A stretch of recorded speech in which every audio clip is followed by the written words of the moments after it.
नमस्कार मित्रों। ये वीडियो आज का पशुओं के बारे में है। बहुत सारे ऐसे रिचुअल्स होते हैं जिनमें पशुओं की बलि दी जाती है। अलग अलग धर्म में, हिंदू धर्म में भी काली की पूजा के समय पशुओं की बलि देने के कई सारे के जो प्रथाएं हैं वो देखने को सुनने को मिलती है। तो आज का ये वीडियो इस बारे में कि पशु बलि देने से क्या क्या अच्छा होता है, खराब होता है, और पशु बलि देनी चाहिए, कैसे देनी चाहिए, उसकी पूर्ण संपूर्ण प्रक्रिया आज हम इस वीडियो के माध्यम से जानेंगे, और पशु बलि देने के क्या क्या फ़ायदे हैं। आप लोग इनिशियली मुझे जज करें कि मैं पशु बलि के क्या समर्थन में हूँ या नहीं हूँ। तो आप इस वीडियो को अंत तक देखें। आपको इस पूरी प्रक्रिया का जो आध्यात्मिक एक चरित्रण है, एक आध्यात्मिक जो ज्ञान है कि वाकई में ये प्रक्रिया है क्या, ये पूरी तरह से आपको समझ में आ जाएगी। पहले तो मैं बात करता हूँ कि भाई जानवर और इंसान, जानवरों में आप सब कुछ आपके आसपास देखते हो, बिल्ली, गाय, कौवा, ये जितने भी पक्षी हैं, जितने भी पशु हैं, जो भी आप अपने आसपास देखते हो, और आप जो कि इंसान हैं, हम आप जो वीडियो देख रहे हैं, मैं जो बना रहा हूँ, तो हम लोगों में और इन पशुओं में क्या फ़र्क है, इंसान और पशुओं में क्या फ़र्क है, मैं ये पूरा फ़र्क आपको जो ऊर्जा के चक्र हैं उनके माध्यम से समझाना चाहूँगा। जैसे जो मनुष्य शरीर है उसमें कई सारे ऊर्जा के चक्र होते हैं: मूलाधार, स्वादिष्टान, मणिपूर्ण, अनहटा, विशुद्धा, अजना और सहस्त्रान। और जानवरों में भी ये ऊर्जा के चक्र पाए जाते हैं। बहुत सारे लोग कहते हैं कि केवल मूलाधार चक्र ही होता है इस जानवरों में, पर मूलाधार चक्र, स्वादिष्टान और मणिपूर्ण के अलावा भी और भी कई सारे चक्र होते हैं। यहाँ पे एक चक्र का बहुत बड़ा अंतर यहाँ पे देखने को मिलता है इंसानों और जानवरों में। इंसानों में लगभग पूरे ये 7 चक्र हैं ही जी। मूलाधार है, स्वादिष्टान है, मणिपूर्ण है, अनहटा, विशुद्धा, अजना और सहस्त्र चक्र है। इन सभी चक्रों की कार्यविधि जो है कि ये सभी चक्र हमारे अंदर किस किस प्रकार के आध्यात्मिक जो चेतना है, आध्यात्मिक ऊर्जा का विकास करते हैं। सबसे पहले नीचे मूलाधार चक्र हमारे अंदर एक जो ठहराव है, हमारे वाणी में, हमारे इंटेंशंस में, हमारी जो रिजिडिटी है उसे निरूपित करता है। उस ऊर्जा का केंद्र है मूलाधार चक्र। फिर उसके ऊपर हमारे जो जेनिटल्स पार्ट है वहाँ पे होता है स्वादिष्टान चक्र, जिससे हमारे अंदर सेक्स और क्रिएटिविटी के इमोशंस जागते हैं। मित्रों, ऐसा कहा जाता है कि जानवरों में मूलाधार चक्र है, परंतु जो मैंने अपनी संवेदना में महसूस किया कि जानवरों में चक्र मूलाधार के अलावा स्वादिष्टान भी होता है, मणिपूर्णा भी होता है, अनहटा भी होता है, विशुद्धि भी होती है और अजना भी होता है। परंतु उनका जो इंटेंसिटी है वो उतना ज़्यादा इंटेंसिफाई नहीं होता जितना इंसानों में होता है। हालांकि दोनों का प्रारूप सिमिलर है। जानवरों में भी अजना चक्र होता है, उनमें भी थॉट प्रोसेस होता है, वो भी चीज़ों को सोचते हैं कि क्या हो रहा है क्या नहीं हो रहा। उनमें दिन रात ये टाइम का, इनका सबका एक्सपीरियंस उनको होता है, तो अजना चक्र उनमें भी होता है। They also experience the Shiva element और the time element of this universe. Vishuddhi chakra भी होता है, उनमें भी मन कुंठित होता है, उनका भी रोने का मन करता है, तो विशुद्धि चक्र भी होता ही है। अनहटा हार्ट वाला एरिया का जो रीजन है, उनके अंदर भी लव, कंपैशन, ये सारे इमोशंस होते ही हैं, तो अनहटा चक्र भी होता है। मणिपूर्ण चक्र, मणिपूर्ण जिसमें भोजन या फिर जो क्रिएट करने का, क्रिएशन का कुछ जो एलिमेंट है जो हमारे पेट वाले भाग का होता है, तो मणिपूर्ण चक्र भी उनका भी एक्टिवेट होता है। स्वादिष्टान भी होता है और मूलाधार भी होता ही है। अब आता है सहस्रा चक्र। यहाँ पे अंतर देखने को मिलता है। मित्रों, ये जो मैं बात बता रहा हूँ मैंने अपनी संवेदना से महसूस की और ये पाया कि भाई सहस्त्रा चक्र जो होता है, सहस्त्रा चक्र जो इंसान के सबसे बुद्धि के सर्वोच्च भाग में होता है, और सहस्त्रा चक्र का एक्टिवेशन जो है वो इंसानों में होता है। सहस्त्र चक्र की एक बहुत ही इंपॉर्टेंट प्रॉपर्टी है the inquiry about the truth. सत्य के प्रति जानने की जिज्ञासा, सत्य के प्रति जानने की जिज्ञासा का क्या तात्पर्य है। जानवरों को भी पता है कि यहाँ आसपास कोई नेचर के लॉज हैं जिनकी वजह से, जिनको फॉलो करते हुए वो अपने सारे एक्ट कर रहे हैं।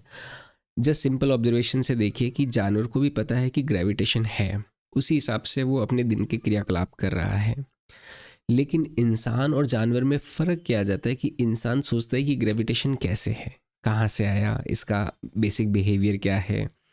तो ये यहाँ पे एक डिफरेंस आ जाता है कि द ह्यूमंस हैव टेंडेंसी और humans have behaviour to inquire about the truth.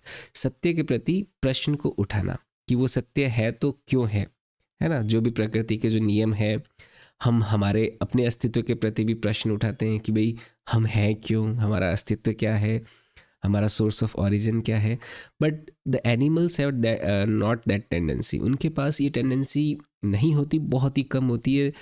They don't have ability to think about the truth, उनको इंक्वायरी करना ट्रूथ की, उसके प्रति सोचना समझना। हमारे पास ये एबिलिटी थी, तो हम जैसे जैसे इवोल्यूशन होता गया हमारा, हमने भाषा का इजाद किया, हमने प्रकृति के नियमों को समझा, हमने उसके अकॉर्डिंग बहुत सारे इन्वेंशंस भी किए, एयरप्लेन बना दिया, बहुत सारी चीज़ें हमने की, जस्ट बिकॉज हमारे पास एक बहुत ही सुपर एबिलिटी है टू इंक्योर अबाउट द ट्रुथ। जो भी हो रहा है उसके प्रति प्रश्न उठाएं कि ऐसा क्यों। और यही कारण है कि इतने सारे ह्यूमंस ने फ्लेवर डेवलप किए हैं लाइफ को जीने के, और इंसानों में ये फ्लेवर्स की कमी रही क्योंकि उन्होंने प्रकृति के जैसे जो नियम थे उन्हीं के अनुसार अपने आप को ढाला, अपने आप को डेवलप किया, और उसी में ही वो एडजस्ट होते हुए रहे हैं। उन्होंने कभी भी इंक्वायरी नहीं की कि भाई ये क्यों हो रहा है, वो क्यों हो रहा है, हवा ऐसे क्यों चल रही है, हवा वैसे क्यों चल रही है। They don't inquire about the truth. That is the main difference between the animals and humans. So यहाँ पे सहस्त्रांश जो चक्र है वो एक ऊर्जा का सबसे बड़ा केंद्र है जो इंसानों में बहुत ज़्यादा एक्टिवेटेड होता है, और उसी का ही एक फलस्वरूप है, उसी का एक कारण है कि we have this ability to inquire about the truth. तो अब बात आती है, पहले तो ये हमने डिफरेंस किया between the animals and humans. Now अब पशुओं की बलि पे हम आते हैं। तो पशुओं की बलि देने का क्या तात्पर्य है? देखिए, जो इंसान जिसका सहस्त्रांश चक्र इतना एक्टिवेटेड नहीं है, जो उसकी लाइफ में क्या हो रहा है क्या नहीं हो रहा उसके बारे में कुछ भी उसको मतलब नहीं है ना। बहुत सारे इंसान आपने देखे होंगे जिनका सहस्त्रांश चक्र एक्टिवेटेड नहीं है। They don't inquire about the things, about their existence, about the consciousness, about the divinity. तो सहस्त्रांश चक्र जिन इंसानों का बड़ा लो हो जाता है तो उसमें वो यही रहते हैं, अजना चक्र, विशुद्धि और मूलाधार, इनकी गतिविधियाँ करते रहते हैं। सोना है, उठना है, जागना है, खाना है, सेक्स करना है। They indulge in this type of activities only, they don't think about the truth. तो ऐसे जो इंसान होते हैं जिनका सहस्त्रांश चक्र कम एक्टिवेट होता है या फिर कम जागृत होता है इग्नोरेंस की वजह से, किसी ना किसी इग्नोर जो प्रवृत्ति होती है कि हम ट्रुथ को जानना नहीं चाहते, है ना, या फिर हम इग्नोर्ड हैं, तो ऐसी प्रवृत्ति में जो वो इंसान है वो भी एक पशु की बात ही व्यवहार कर रहा होता है। तो ये पशु तत्व इंसान में आने लगता है जब उसका सहस्त्रांश चक्र का ऊर्जा केंद्र पूरी तरह से जागृत नहीं है, या जागृत नहीं हो रहा, या फिर उस रास्ते में भी वो नहीं है। तो ऐसी अवस्था में हमारे अंदर के जो गुस्से की प्रवृत्ति, जो जितने भी पशु तत्व हैं, पशु के समान प्रवृत्ति जो है वो जागृत होती है। अब पशु का जो अर्थ जो निकाला जाता है भाषा में कि तुम पशु की तरह व्यवहार कर रहे हो, पशु की तरह व्यवहार करने का यही मतलब ज़्यादातर देखा जाता है कि गुस्सैल प्रवृत्ति, बिना कोई लॉजिकल थिंकिंग, बिना कोई कंक्लूसिवनेस, बिना कोई एक कंपैशन, बिना कोई लव इमोशन। लेकिन जानवरों में ये सब कुछ होता है। यहाँ पे पशुत्व का मतलब ये है कि आप अवेयर ही नहीं हो कि आपके आसपास क्या चल रहा है और बस चलते जा रहे हो। तो ऐसा होने से आपके अंदर, इंसानों के अंदर पशुत्वता आ जाती है, पशु तत्व आ जाता है। तो पशु जो शब्द है, अगर इसको थोड़ा ध्यान से आप समझे, पशु जो सत्य से परे है, तो ऐसा तत्व क्या होता है? पशु तत्व होता है जिसका सहस्त्रांश चक्र का इग्नोरेंस की वजह से एक्टिवेशन कम है, वो पशु तत्व की तरह व्यवहार करने लगता है। अब यहाँ पर बलि का तात्पर्य यही है कि हमें इस तत्व की बलि देनी है अपने अंदर, है ना, हमें पशु तत्व की बलि देनी है। हमारे अंदर जो पशु तत्व विद्यमान होता है, हमारा सहस्त्रांश चक्र की ओर हमें ध्यान ले जाना होता है। हमें हमारे अंदर डिविनिटी को जगाना है, हमें हमारे अंदर चेतना को जगाना है। हमें पशुओं की तरह व्यवहार नहीं करना। तो हमें व्यवहार नहीं करना, हमें उस पशु तत्व की तरह जो हमारा व्यवहार है उस व्यवहार की बलि चढ़ाना है। यही पशु की बलि का मुख्य उद्देश्य है। और इसके लिए जो यूज़ किया जाता है, जिस देवी का प्रतीकात्मकता के रूप में उपयोग लिया जाता है, वो एक काली देवी। काली में आप देखो तो गुस्सैल प्रवृत्ति है, एकदम अग्रेशन है, ब्लडी ब्लड है। तो वो एक जो गुस्सा है, एक तामसिक जो प्रवृत्ति है कि आपके जितनी भी पशु तत्वता है वो जो तमस की देवी है, जो आपके अंदर की जो सारी नकारात्मकताएं हैं उनको वो अपने अंदर खींच सकती है।